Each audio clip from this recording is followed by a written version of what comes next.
1998 నుండి 2025 వరకు 10వ తరగతి పిల్లలు బయటికి వెళ్ళిన వాళ్ళందరూ కూడా ఇచ్చోడలో ఒక రైతోత్సవ కార్యక్రమం చేయాలని వారికి ఆలోచన రావడము చాలా అభినందించాల్సిన విషయం.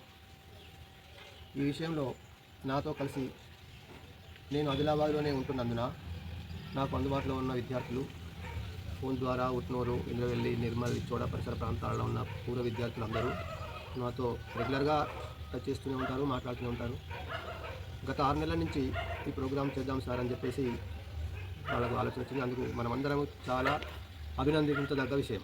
వారికి సేవలు అందించిన వాళ్ళల్లో ఉపాధ్యాయ వర్గమే కాకుండా ఆఫీస్ సిబ్బంది, నాన్ టీచింగ్ సిబ్బంది అందరూ కూడా ఈ కార్యక్రమానికి రావాల్సిందిగా పిల్లలందరి కోరిక. అది మేమంతా గత 6 నెలల నుంచి ప్రయత్నం చేశాము. దానికి వివిధ రకాలైన కమిటీలను నిర్ణయించాము. ఫిజికల్ మీటింగు మరియు జూమ్ మీటింగులు కూడా ఎన్నో జరుపుతూ కార్యక్రమ నిర్వహణను, కార్యాచరణ ఒక పద్ధతి ప్రకారంగా చేస్తూ అటు రాజకీయ రంగంలో, విద్యారంగంలో, రకరకాల రంగాలలో నిష్ణాతులై మన ఇచ్చోడకు ఎంతో పేరు తెస్తున్నారు. ఇంకా మరింత మనం ప్రోత్సహించాల్సిన అవసరం ఉంది. దీంట్లో 2020 బ్యాచ్ పిల్లల నుంచి 25 వరకు వాళ్ళు వ్యక్తిగతంగా ఆర్థిక సహాయం అందించాల్సిన అవసరం లేదనే నిర్ణయం మేము చేశాము. పాఠశాల యొక్క మొట్టమొదటి స్టాఫ్, ప్రిన్సిపాల్ అందరి నుంచి కూడా ఇప్పటి వరకు ప్రస్తుత ప్రిన్సిపాల్ కిషన్ చౌహాన్ వారు కూడా ఎంతో అభిమానంతో మేము ఫిజికల్ మీటింగ్ కోసము ఇచ్చోడ వెళ్ళినప్పుడు సార్ చాలా సాధారణంగా ఆహ్వానించారు.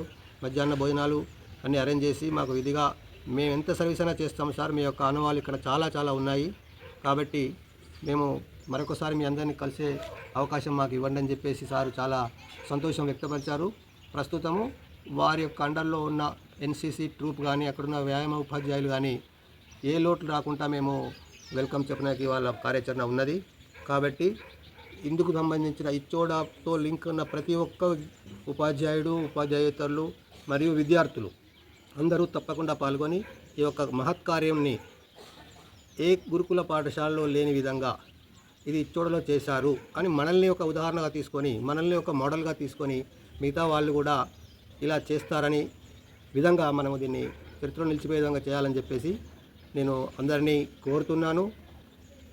విద్యార్థులను ఒక ఉపాధ్యాయునిగా మిమ్మల్ని ఆర్డర్ చేస్తున్నానని కూడా చెప్తున్నాను.